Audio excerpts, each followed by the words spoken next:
શહેરના વેડ દરવાજા પાસે આવેલી નાસિરનગર ઝુંપડપટ્ટીના લોકોના હિતને લઈને બંદે ફાઉન્ડેશન દ્વારા કલેક્ટરને આવેદનપત્ર પાઠવાયું હતું। નાસિરનગર ઝુંપડપટ્ટીના લોકોના હિતને લઈ બંદે ફાઉન્ડેશન દ્વારા કલેક્ટરને આવેદનપત્ર પાઠવાયું। કેટલાક બિલ્ડરો દ્વારા આ જગ્યા પર કબજો કરવા રાજકીય નેતાઓ અને પોલીસની વખતથી ઝુંપડપટ્ટીના રહીશોને ડરાવી ધમકાવી જબરજસ્તી ઝૂંપડા ખાલી કરાવી જગ્યા પર બુલડોઝર ફેરવવામાં આવતા ગરીબ પરિવારો ઘર વિહોણા થયા છે। તેઓ દ્વારા જણાવવામાં આવ્યું હતું કે વડાપ્રધાન નરેન્દ્ર મોદી ઘર વિહોણા પરિવારોને આવાસ આપી રહ્યા છે, ત્યારે વડાપ્રધાનના રાજ્ય ગુજરાત અને સુરતમાં કેટલાક બિલ્ડરો અને અસામાજિક તત્વો દ્વારા જગ્યા પચાવી પાડવા ડરાવી ધમકાવીને ગરીબોના ઝૂંપડા હડપ કરવામાં આવી રહ્યા છે, જેને લઈ અમો ન્યાયની માંગણી સાથે કલેક્ટરને આવેદનપત્ર પાઠવ્યું છે। અમોને યોગ્ય ન્યાય આપવામાં નહીં આવે તો સમગ્ર મામલે ગુજરાત હાઈકોર્ટ સુધી જઈશું અને આવા બિલ્ડરો વિરુદ્ધ વિરોધ કરીશું। ઝૂંપડવાસીઓ દ્વારા કલેક્ટર, મુખ્યમંત્રી, મનપા કમિશનર સહિતનાઓને રજૂઆત કરી હતી। હું એડવોકેટ નોટરી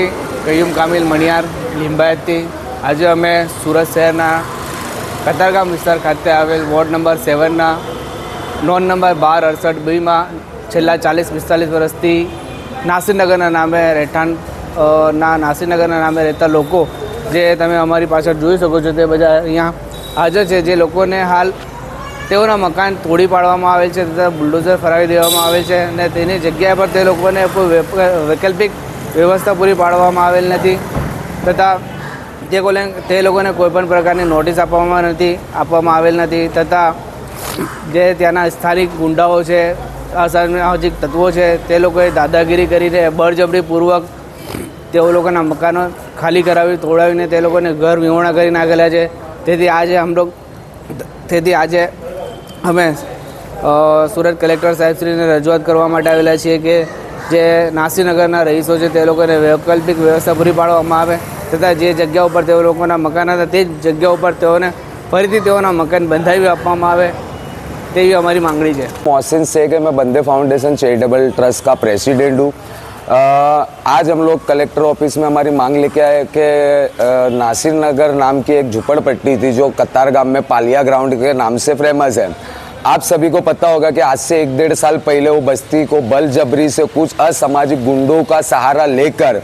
और कुछ प्राइवेट बिल्डर है और कुछ गुंडे लोग हैं और उसमें कुछ पुलिस के अधिकारी लोग भी थे, जिसमें किसी भी तरीके की कानूनन नोटिस दिए बिना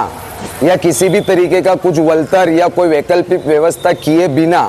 बलजबरी से वहाँ बुलडोजर चढ़ा के इन नासिरनगर के लोगों को घर बिना का कर दिया गया है। तो आज यही मांग लेके हम कलेक्टर साहब के पास रजूआत करने आए कि अगर हमको आने वाले वक्त में अगर हमारे को मकान के बदले मकान नहीं दिया जाएगा उस जगह पे तो हम हाई कोर्ट के अंदर जाएंगे और ये जितने भी है जो असामाजिक तत्व है या जो बिल्डर है जिन्होंने इलीगल तरीके से यहाँ के लोगों के साथ में जो जुल्म और अत्याचार किया है उनके खिलाफ हम कार्रवाई करेंगे। जैसा कि आपको पता है कि हमारे देश के प्रधानमंत्री जी जो गरीबों के लिए घर बिना के जो लोग हैं उनको आवास मकान देने की मुहिम चला रहे हैं। दूसरी तरफ प्रधानमंत्री के ही राज्य में गुजरात और सूरत शहर के अंदर देखा जाए तो कुछ गुंडे लोग पॉलिटिकल नेताओं का और पुलिस का सहारा लेकर गरीबों के झुपड़ों के ऊपर बुलडोजर चला के उनको घर बिना से किया जा रहा है। ये सिर्फ गरीबों के साथ ही अन्याय नहीं, गरीबों के साथ अत्याचार ही नहीं, बल्कि हमारे देश के प्रधानमंत्री नरेंद्र भाई मोदी के सपनों का भी इन लोग क्या कहते हैं उसका धजिया उड़ा रहे हैं।